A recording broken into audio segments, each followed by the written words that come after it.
Meanwhile, Ronald finds Lisa dead in the bathroom. The police who arrive at the scene ask if there is any reason to believe it was an accident.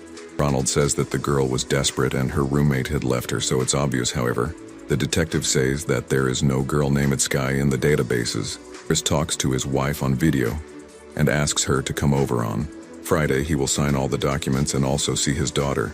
He also tells Jaime that he has hired a private nurse, which Jamie says is very strange for him. After all, Chris is very concerned about safety, and at the same time he brings a stranger into the house. After this conversation, he decides to search Sky's purse but finds nothing but a photo of her and her friend Lisa together. Sky notices that Chris is going through her things, but she doesn't blame him. She says it's normal and realizes that he wants to get to know her better. After this conversation, they go back to living out their fantasies. In the morning, Chris wakes up alone and can't find his phone. He learns from the news that his friend Sky has died, and the police still can't figure out if it was a murder or if she died of her own free will. At that moment, Sky appears and says that she went to get food. Chris tells her about what he saw on the news and says she should go to the police when he tells her that it would be very stupid of her. Sky replies that he killed her with complete indifference and coldness. Sky says that Lisa was a great lover, but she wanted to know too much. She had an apartment, the perfect place to keep an eye on Chris. For the last 2 months, she knew absolutely everything about him. For example, that he had no visitors, that the gardener would not be here for another 6 days, the exact time he slept, ate, and everything else. Chris finally realizes that their entire encounter was a carefully thought out and calculated scam. Furious at what he has heard, Chris asks the girl to get out of his house. Then he tries to leave himself, but the phone that is responsible for the entire security system, and which he supposedly lost, ends up in Sky's possession. This is the end of the honeymoon. Meanwhile, Ronald finds a spyglass while cleaning his apartment and starts peeping through the window at girls in rich mansions in the mountains.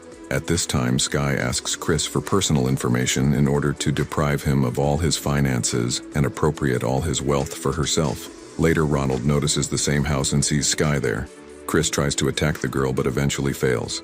Sky says that, in this situation, it is better for the man to cooperate, because if he resists, his daughter could get hurt. The girl decides to steal absolutely everything from Chris. She wants to sell, even the paintings and even the furniture. The girl's partner arrives at the house to sell the items. It turns out to be the same burglar who injured Chris's leg. Meanwhile, Ronald waits for Guy to leave, then he sneaks into the house, but the man is in no hurry to let the prisoner go. Chris explains that Sky is watching the house from her phone and she already knows that Ronald is inside. He asks her to call the police, but Ronald doesn't have a phone. Obsessed with money, he wants to make a lot of money quickly and flee the scene. Ronald asks for $10,000, but when he finds out that Chris doesn't keep cash at home, he decides to take a Picasso painting which is valued at $5 million. At this point, Sky returns home, leaving unnecessary witnesses is clearly not in her plans. While she gets rid of Ronald with a sword, Chris manages to escape, but a problem arises. All the cars are blocked, and Chris rides a motorcycle, crashing into a rock. Chris falls to the road. A man picks him up. He lets him call the police, but a minute later, Chris realizes that he is not talking to the police but to Sky. The man who picked up Chris turns out to be another accomplice of the girl in the house. The accomplice tells about himself, and it turns out that he is Sky's stepfather. He adopted her when she was 14 years old and taught her to do what she does best: seduce and court young, rich boys like Chris. Then he starts reading him morals about rich and poor, pretending to be Robin Hood. After that, he goes to do business with Sky. Chris himself witnesses this process. Chris tells Sky that she didn't have to take it all. He would have given her everything he had anyway. Shared it all because he loves her. She replies that it was a nice dream, but nothing more. Chris says she took everything from him. Why doesn't she just leave?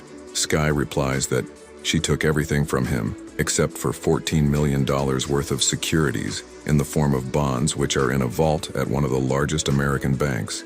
Chris says that they will not be able to access the vault without his presence because they need to pass a biometric fingerprint check without hesitation. His stepfather makes the only right decision under the circumstances. Chris is visited by his wife and daughter. Jaime notices that something is wrong in the house and calls Willow over. Jaime asks him to let his daughter go and explain what's going on. As a result, the robbers lock everyone in the locker room and go to the bank with Chris's finger. The robbers try to gain access to the camera. At this time, Chris asks his daughter to get into the ventilation.